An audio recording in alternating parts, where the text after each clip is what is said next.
And 1 and 2 and 3 and 4. And we're live. And we're live. And we're live. Welcome to another development stream of Spire of Sorcery. Yes. If you want to know how the development is doing, I have the answer right here for you. Yeah. That's how we feel about meeting deadlines and trying to release this year. Every week he'll add another badge. Oh, those. And sometimes it'll be like a happy face, and you will know that we're a week from releasing. Or actually, we released and the reviews are great. We don't know. We currently think that starting from the next week, a few people outside of the studio will already get access to the game and play or try to play and give us some early feedback. Who knows? Maybe you'll be the lucky one. It's not about luck. It's not about luck. Yeah, be active, be supportive. Yes? How? To be honest, yeah, it's not about luck. It's about us talking to some friends and seeing what they think about the current state of affairs. And then in about a month, the current ambitious plan is to move to limited early access. We're not sure we can make it. Just very upfront, we're not sure. So if it doesn't happen, doesn't happen. Everything is allegedly. So the question from the chat is, when do we have a Chinese stream? We don't really speak Chinese. We're sorry. Very badly. Very badly. Ni hao ma, da how bu We hao. can try, but it'll be very, very ugly. I can, yes, probably write a page and just read it from the page, and it'll be not impressive at all. So sorry about that. Sorry about that. Hopefully in the future we get some Japanese or Chinese people to join our team, and then we can do different streams. At the moment we can only do Lithuanian. Can you say something in Lithuanian? Sveiki, čia yra Spire of Sorcery streamas. Tai yra įrašymas apie gyvūniją.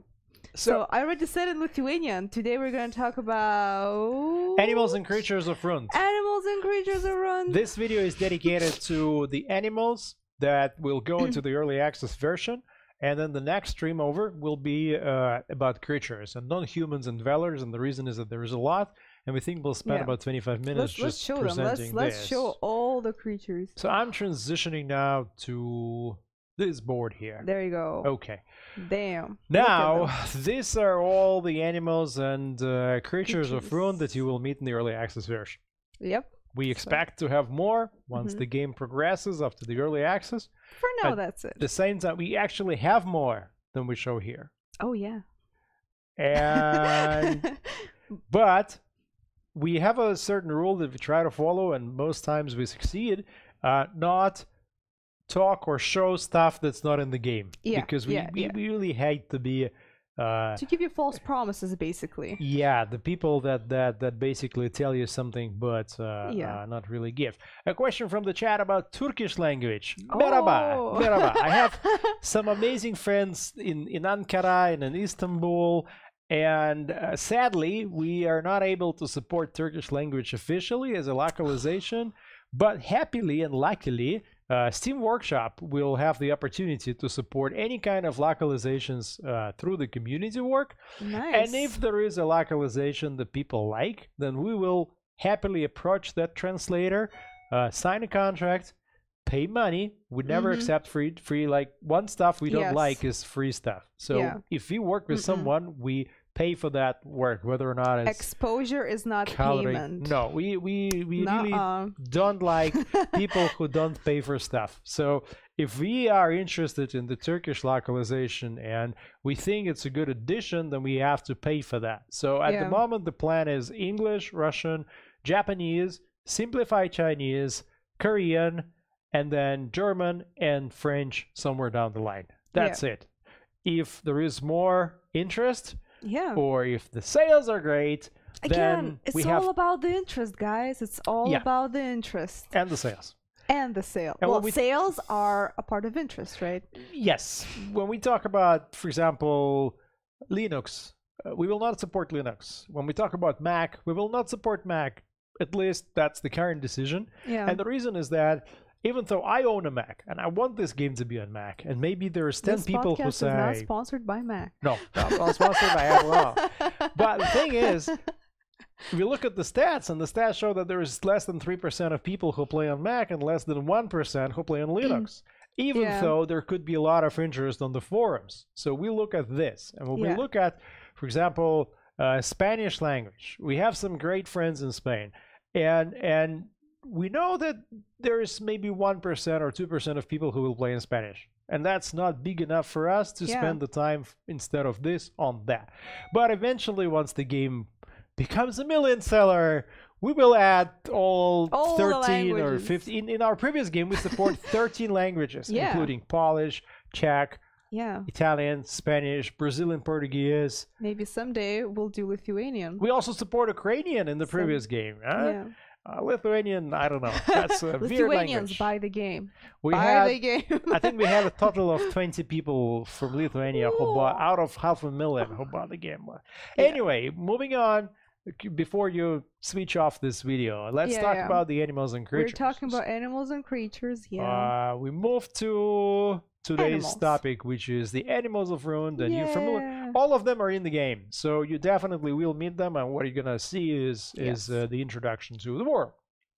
We start from an animal called earth leech. Yes, it's a leech. It's basically what it's called. It lives inside of the earth. It's a leech. It's the size of a cucumber, and it attacks in a lot of leeches. So yeah, you don't get stung by one. Gonna be a lot of them. And if your health points are low, if your character is wounded or bleeding on the way home, for example, then these guys can kill that person in the sleep. Yep. They have this pain-killing saliva, which makes a sleeping person continuous as leeches do. Yes. So these are like the first designs. They're some of them are really out there. I don't like it. I mean, I would hate to wake up and to see a number 10 in front of my face. Yes. And that's what we settled on right there. As the lines, yes. You can see that there's 3 of them, and that's the message, is that it's not just one leech. It's like you've been attacked by leeches. Yes, it's slimy, and it comes out of the earth, and it just snatches on top of you. Here are the first colored versions. We looked at the habitats where they live, and they live in swamps, and they live in riversides and lakes. Yep. So we had to think of making them a part of this natural environment. Yeah. So here we see a bit more colorful variations of colors that are not super muddy. And here we're sort of playing with colors a little bit more and thinking about details. And you can see also this comparison with the environment. Do they feel natural in that environment? Yeah, sure they do, even though they do attack mostly in the dark times, in the night times. Yeah. So here we have more edits to the creatures. You know, if you know our team, you know that we're all about editing stuff. And in the beginning, it's like the edits are more visible, and then at the end, we're going to editing details and stuff. To be honest, if you ask me, and I look at this, and I can't even tell you what changed in these 2 things, right? Yeah. Like I look at this and at that, and I cannot really tell you anything. There's a joke about artists, like if 1 pixel changes, an artist will tell, and they will know, and they will have nightmares about it. So you can see that we're cranking out the details here. And some more details here, and maybe you will not notice them, but I believe you will feel them, because when the whole overall image comes together through small details, and we cannot even tell exactly which details are this. So here we have the habitats of those creatures, the creatures themselves, and then the resource that you get from them. It's the earth leech saliva, and you collect it to use in alchemy. It has certain alchemic properties which are generated at the launch of the campaign, so you may have the need to go out, find those leeches, and collect that through the use of astrology. Collect them from Earth, or collect them from your fellow traveler. The next creature that we have is called snarer. It used to be called lake snarer, but lake snarers live in rivers, so I think we should drop lake and just keep them snares. Yeah. Snarers are what? They're mollusks. They live in shells. Underwater. They're like this big. Oh, they're bigger, I think. If you put your hand in, they can just snap your fist and it's gone. It's sort of like the large shell. I remember how it's called. The biggest shelled creature on Earth. Yeah.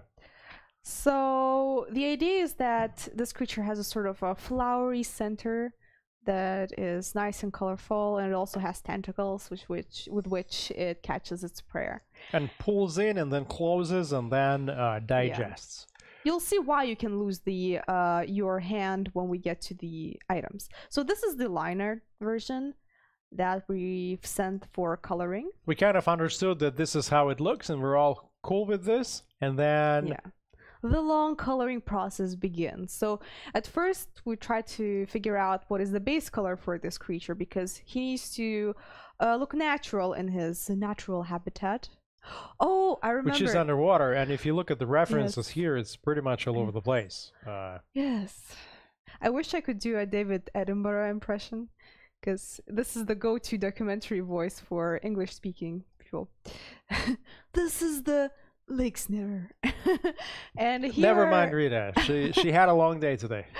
So we chose the base color for the lake snare, and the most... being blue basically, so it's underwater, so... Yeah, the most problematic part was choosing the center.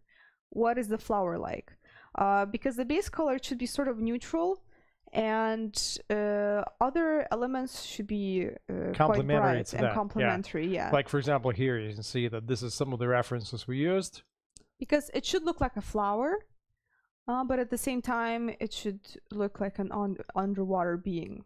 Working so, like the work of a concept artist is hard.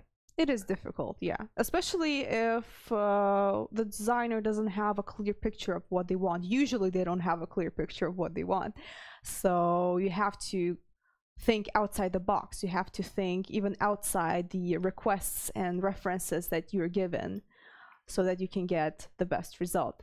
So as you can see, there were a lot of variations of the flower until we got to the final version of the lake snarer, which is right here. And the items that you get are exotic meat, gourmet meat. I would not say that this is the best source, but it's possible.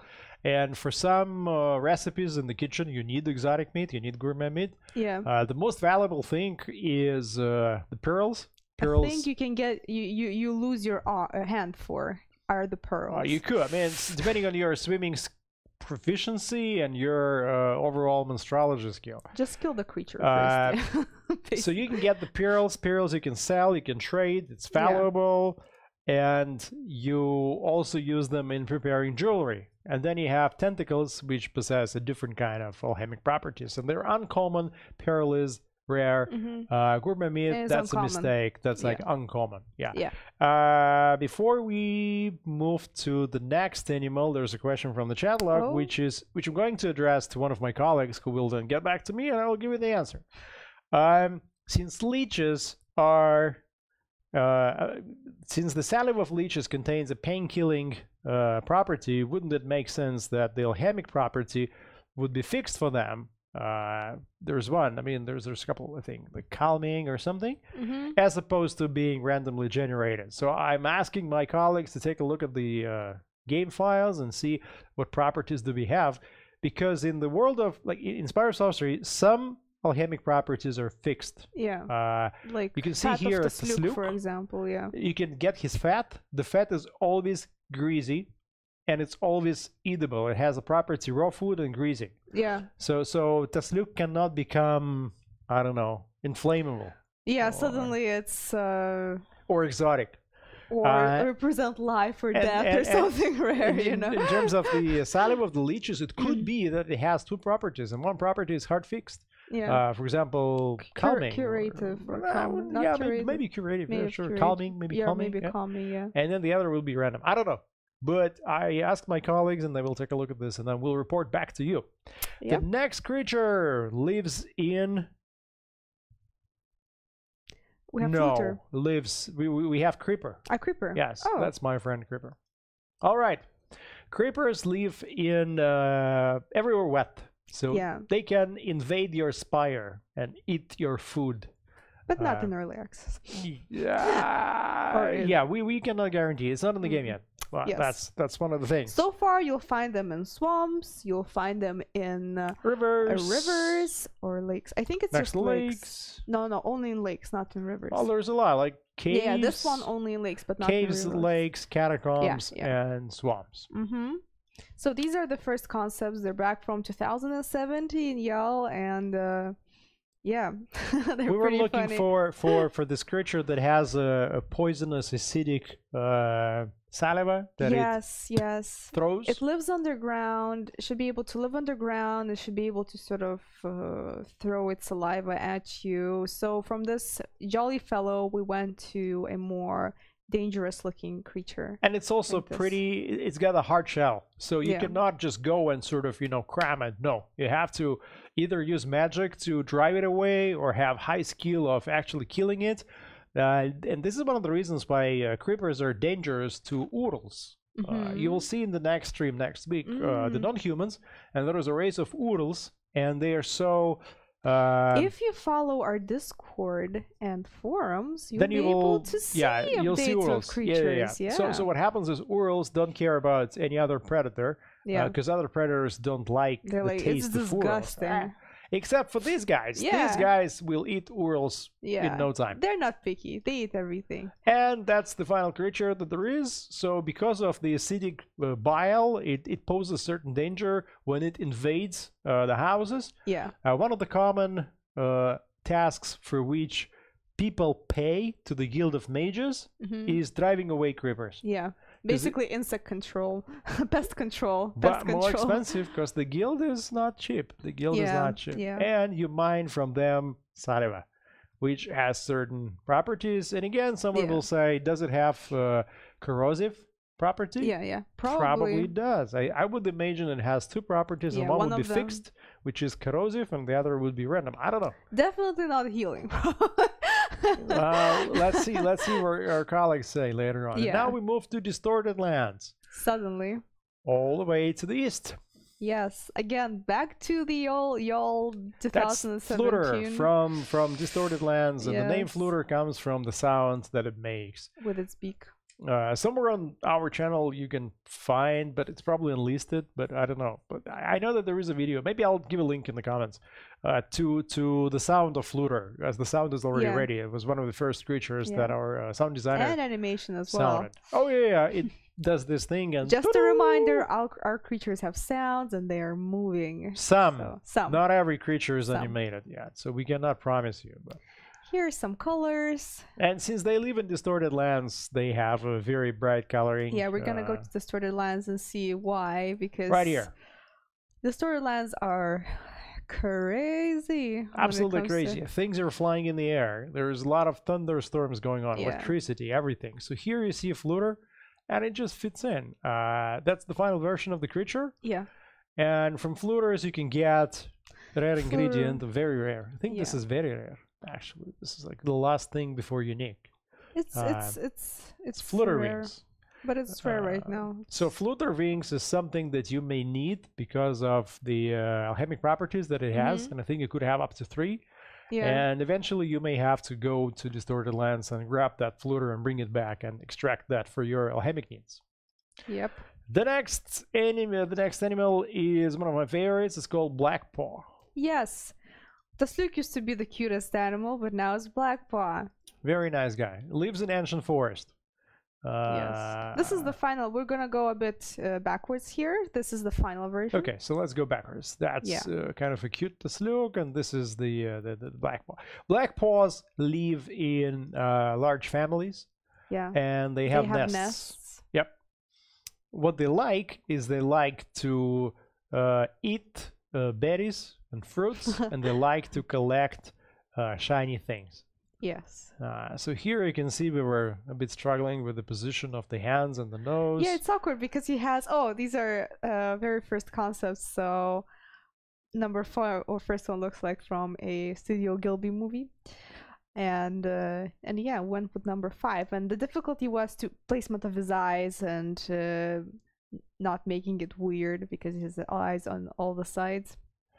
So we then progress to imagine how this animal lives in its natural habitat, in its natural biome. Yeah. It should look like it should fit and hide in the ancient forest, basically. So here's some color versions.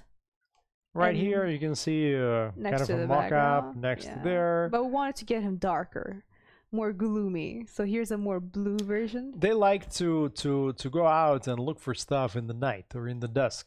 Yeah. So he's the creature of the night with a shiny eye. So in this case, some of the current events that are scheduled for blackpaws is that you can find a nest.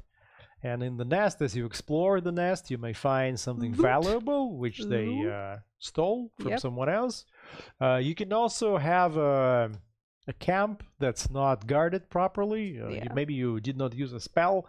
Maybe you did not have anyone with high survival skill. So that person falls asleep and the blackpaw comes in, and then in the quest log you can see minus item, minus item, minus item. They wake up naked, right? Well, they don't wake up naked, I would imagine. I hope. But if some of you like to think that they wake up naked, then be my guest. Yeah, blackpaws like shiny things, as we mentioned. I don't know if I lose the sound, just let me know because my battery is running low. I don't know how long I have it. All right. And we collect fur. We collect fur, which is nothing much. So basically, you need to kill a lot of them. they're valuable for the items that you can find right there. All right. Next on is tree bleeder. Yep. The right here. Thing. Yes. So can you explain the concept? So tree bleeder basically lives in a tree, trunks of trees, and it completely assimilates with the tree. It looks like the tree, only it has an eye on the other side, and on the side with which it attaches to the tree, it's sort of made of flesh, and it has a mouth, and it sort of absorbs the liquids of the tree. So the danger of tree bleeder is that if there's a drought or not enough food, they can attack you, basically. So if we go down, their size is not small. They're 70 centimeters in length. So you can see here our fellow adventurer is showing the size. So it can stick on your back, and basically if your disciple is wounded, for example, or weak, it can basically bleed them to death. So they're quite dangerous. They also shoot spikes from the other side of their body, as we will see later on. So we move on to... And I think I'm back with a different battery. You sound much better tests. now. 1, 2, 3, yes. Yay! All right. So Sergey is back, and 2 different colors, and the issue was making them blend into the tree as they live here and here. Yeah. But making sure that when they unroll, you can definitely see that this is an animal, and that animal can shoot spikes and then go for you. Sometimes, generally, they're not very dangerous, but if you pass by and they see an opportunity or they go hungry, then they will try to shoot you, poison you, and then suck you out dry. And here you can see different options in terms of how the eye should look. Eye should be there, but the eye should be when basically, it's closed. As Sergey mentioned, it should blend with the tree, but at the same time, we should see that it's a living creature as well. So, fast forward, we love the golden and blue theme in Ancient Forest is very popular. Yeah, let me just zoom this in. So here you have the final version that we use that you'll see in the game, and what you collect is the spike. Yeah, that shoots out of the other. And whether or not that's valuable particularly to you depends on how the alchemic properties have generated at the start of your campaign. And now we go to Giggler, I believe. Yes, tree bleeder, and now we go to Giggler. Ba-bam! Yes, so it's basically... You can see the size, the relative size is pretty much like a large dog. Yeah. They are scavengers who carry diseases. Yeah. So there's a saying in Rune that if you've met the Giggler, you will fall sick or may die.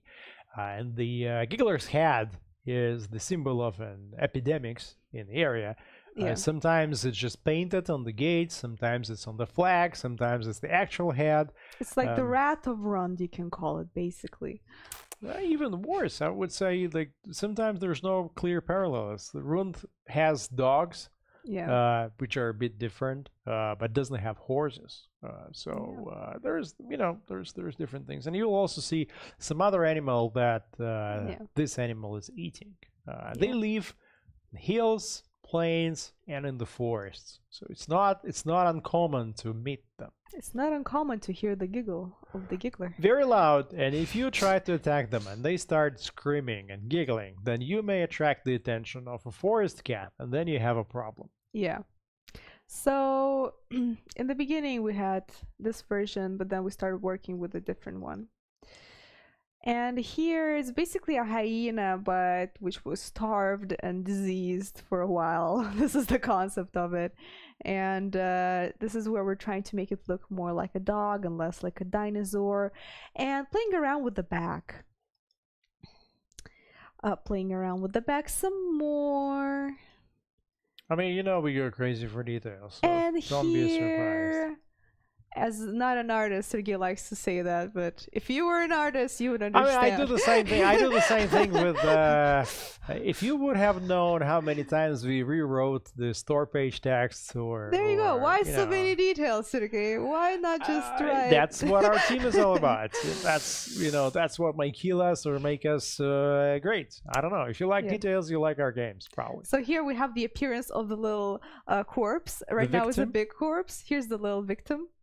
And the final lines of our giggler. So here we're moving to coloring, giving it to our coloring artist, and because it has to feed 4 different biomes, it's pretty challenging.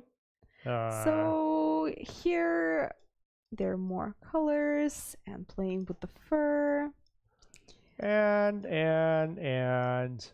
making sure that the poor little corpse does not look too terrible, and it's like I like this guy. It's probably some kind of a funny rabbit thing with a little bit of a tail. We probably want to mention legs. That some people asked if we have a lot of other creatures in Rund, and we do, and we don't show all of them basically. On the map you'll see the meat icon, so it can come you can hunt for meat, but we don't really show you all the little animals or meat-sized animals that you hunt. The same for farms. There is meat, there are some vegetables, but we're not going to show you all the vegetables. Yeah, say that they've got, I don't know, yellow carrots and purple pumpkins.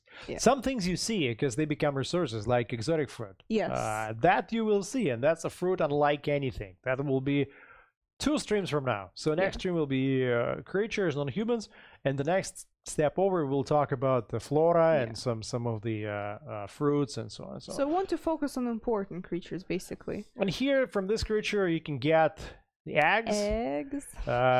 The characters who are less experienced in astrology and who lack survival skills, they may want to eat those eggs. Yeah. And oh man, don't do it. Wouldn't you? Then you have to go to a different board showing all the diseases and the and treatment is expensive. Treatment is expensive in the sense that you need some alchemic potions to and some of the diseases, by the way, are chronic, meaning that they will not just pass like having a cold, but they stay with the character until you cure them. So someone who ate the egg and got, I don't know, a case of weird diarrhea, red giggling, or I mean, we're now translating some of the names of the illnesses, and it's not a very happy word. Like, you want to go and wash your hands after that because you read all that stuff. The problem with the egg is that this egg looks rotten, so that other animals will not eat it. That's the way that Giggler protects its eggs. Other animals go look at this and say, no way. But inside it's a normal egg. I mean, there's a normal animal growing up, except Giggler is immune to most of like totally crazy shit. Yeah. But you are not. So you take that egg and you eat that and you get that, and then it just grows on you. But sometimes you'll need it for some of the alchemic properties. All right, now we go back to a very nice animal called tasljuk. Yes. used to be our favorite before blackpaw came. Tasljuk is non-violent. Tasljuk is domesticated. They're bred for milk. They're bred for meat. They're used to pull carts. So if you're a poor, or not a poor, but if you're a villager, then this is what you use. I will not tell. We don't have horses. We have something else that the nobles use. Yeah. It starts with a D or maybe with an L. We haven't done it yet. It's not in the game. It's not going to be there for early access. We're not going to announce things that are not finished. But we're very excited about this. Once that happens, and if that happens, it'll be totally amazing to imagine the Inquisition riding on that thing to your spire. That's one of the moments I live for, is that we go out, we start adding content, and eventually we get those methods of transportation. Going back to tasljuk, they're wild, they live in the plains, they live in the hills, they live in the forests. Many places. You can see some options that we went through until we finally settle on this little guy. And eating its little grass. It's not aggressive. No. You know, I also look forward to having animal husbandry, meaning that we will have in the Spire the ability to breed tasljuks, and then I will not kill them. With the farming skill. I will not kill them. I will have like 20 tasljuks who will roam my garden, and the mood of everyone in the Spire will go up. And I will say, you know, it's a petting zoo. Just go and pet tasljuk. Talk to tasljuk, and it gives you moral power. That we should make a thing where you pet the tasljuk and your sort of mood goes up. Yeah, like happy therapeutic, to euphoric, anti-anxiety tasljuks. Just go. You have problems sleeping, you go, you hug tasljuk. You hug a tasljuk. Yeah, hug a tasljuk. That's what you do.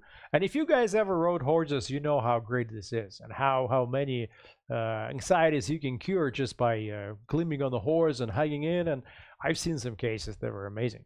A question from the chat room: is there an exact time for sale? Here, that's my answer. Maybe it's not visible yet. Basically, we do not know yet. We know that we have 8 weeks within which we have to ship before one of us here in the studio has a baby, and then we will not have that member of our team for at least a month.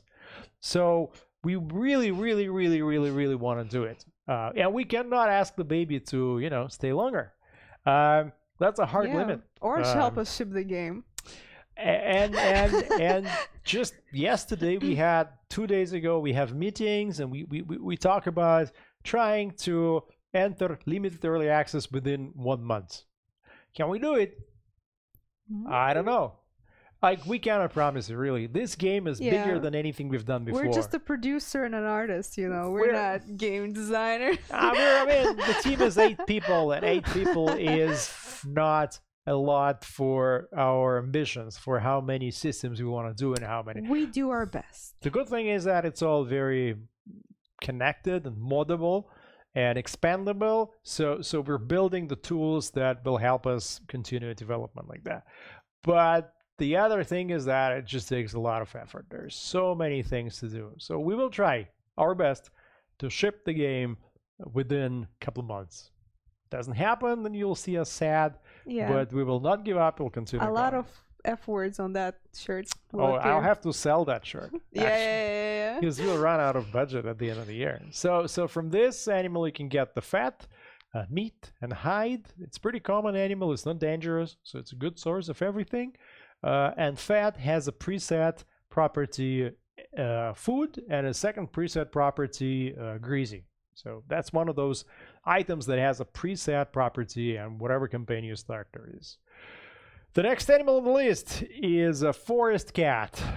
Forest cat is dangerous, and one thing about forest cats and other fauna is that in Rund, animals represent a higher degree of danger than, for example, in maybe medieval Europe.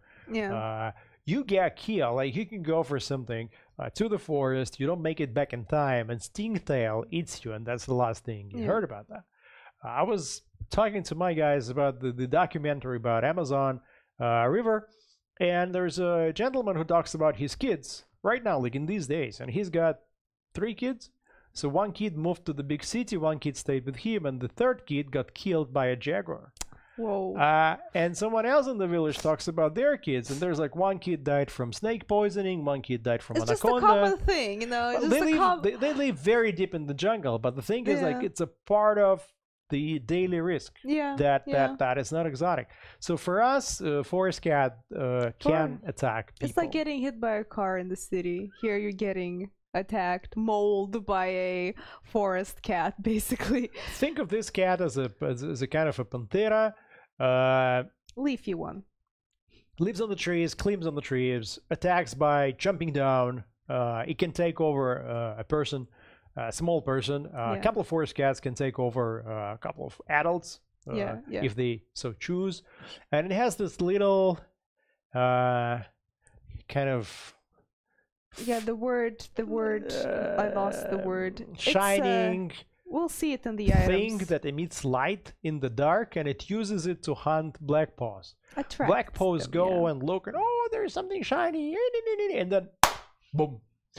It saves effort because the cat doesn't have to run around. The cat just turns this thing on, and then she's got 3, 4, 5. It's a decoy. Blackpaws. It's a decoy. Yes. That's the things you get from a forest cat if you kill one is hide and fur and meat. The decoy is very rare. Valuable. Rare. Just rare. Not very rare. Not very rare. Just rare. You sure? Yeah. Like very rare is red. Yeah, it's not very Okay. rare.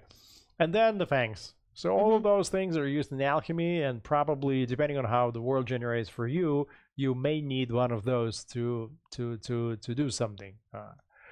Finally, we move to the last animal on the list. Stingtail. Yes. And stingtails are pretty dangerous. They live on the plains, in the hills. They sort of, you can find them, but they sleep, since they're nocturnal, they sleep in the dungeons, in the caves, not the dungeons, in the caves. During daytime, this is where you find them. They hunt in groups. They're blind. They navigate by acoustics. They can emit high-pitched sound, and then they can locate the prey. They also have a very good heat sensor, so they can find those rabbits running around easily. They have poisonous tails. They're as big as a human when they with the wings flapped out. When they bite a victim, the victim loses conscious, and then they drag the victim to the nest, where the poison softens the tissue until basically a corpse becomes one big sack of protein, and then they just suck it out or feed their kids. So they sting it with the stingtail. That's where the name comes from. Stingtail. And it's a scary thing to go home at night, even between 2 villages. What happens if there's a stray stingtail, or if stingtail took residence, in the local cave? Then an animal goes missing, a kid goes missing, and then you have to do something about this. From them you get the wings, you get the poison, and you get the meat. But I mean, to be honest, to get the meat out of stingtail is the super expensive way of getting it. But if you killed one, then you're lucky, I suppose. You wouldn't hunt them just for the meat. It's better to kill a poor cute tasljuk. And are we? That's all with the animals, folks. Are we running? Yes. We were? I guess not.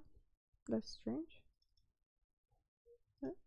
Okay, we are. All right. We are running. And the last thing we want to show you today is the current build of the game. Depending on how much you know about the game, maybe it looks familiar, maybe not. So that's the ancient forest, the Spire, the generator right here. I will turn off the food and the resources. That's not the focus right here. But let's just look at the animals. We still are currently balancing the distribution of those animals. So right here in until you discover them, basically they'll be in the shadow like this. You don't know how they look, and you don't really know the area which they inhabit. They'll have a radius of habitat. So on the swamps you've got creepers, in the forest you get tree bleeders, more trib leaders. I feel like we need more. I feel like we need to tweak the algorithm a bit more in the sense of having more chances to encounter some of the cats. So here's the cat. As you enter the forest, they'll be a bit dangerous. But here's the stingtail, and so something to note is that stingtail here lives very close to the farmlands. Yeah. So that's a danger that exists in the civilized part of the world. You've got tasljuks browsing the hills here, and then you've got more creepers. Oh wow! There you go. You wanted more creatures. Well, I mean, you've got a swamp beast, which we will talk next week. Time. More creepers. I do miss some mushroom eaters, to be honest, but as we go to the hills, that's not very popular. You get more stingtails here. That's a death flower, which we'll introduce next week. Forest cat, trib leader, creeper. I think it seems that we have less because we don't have dwellings here. Yeah, could be. And then as you enter the distorted lands, you should find this little guy. Yes, the fluter. So basically, this thing is still being balanced out. We're not certain about the final distribution of resources. Yeah. And we will keep balancing this throughout early access, throughout limited early access. And even next week, as we start, we'll see what people say. We've got a few friends who will start playing, and we'll listen to their comments and see how that goes. Yep. So that'll change. But basically, now you've seen those animals, and now you see them on the map, and you will meet them in the game. And they're all in the game. They're all in the, like, they all have values and behaviors and everything, so they're in the game. Yeah. Next week, join us for description of non-human creatures. Yes. And we have 1, 2, 3, 4, 5, 6, 7, 8, 9, 10, 11. So we have 11 creatures that are in the game, non-humans. How do you say it? Conscious? No, like intelligent? Intelligent and not very, because we have monsters there as well, as I understand. Like, yeah. Yeah. It'll be intelligent dwellers and monsters, which are not really animal smalls. Like the swamp beast, for example. The creatures and non-humans, there's someone who can have a kind of a relationship with you. It's not, diplomacy is not in the game at the early access stage, but you will have certain options, hopefully. At least maybe trading. Yeah. These creatures will have their dwellings, and they're more civilized. And you can get some resources, and as we will move closer in the early access, basically what we're going to do is, now we're finishing building the systems. In the early access period, what we're doing is adding more and more and more and more and more content to the game. So that's our plan, at least. When we say that we're going to spend a year in early access, it's not because we will actually keep finishing the game itself, as it will be set already, but content, features, events, certain skills, certain proficiencies, certain items. Making it more exciting and interesting and replayable, challenging. Yes. And all that stuff. If you want to see more stuff, then we have an official forum where we post a couple of updates a week. Also, we do a Monday update with the story of the game, development of the game, like where we are, what we do, what's the plan. So that answers the question, is the game coming out or not? Then we have a Discord channel where we share in Russian, English, and sometimes Japanese and Chinese and Korean updates. And as today, Steam will unroll something new in about 2 hours and a half. You will see something new on the store page of Spire of Sorcery as well. Well, we cannot tell you until it goes live. Anyway, that's about it for today. Thanks for watching. Thank you. And once again, that's the person who made all that art. And all of us here are just like giving comments and giving feedback. And this is our producer. Doing Without nothing, him, the just game giving wouldn't feedback, giving feedback, putting things on the board, and that's it. And asking like why you didn't update the file names. Anyway, see you guys next week, and thanks for sticking with us. And, having the patience to wait until the game comes out. Yeah, thank you. Bye.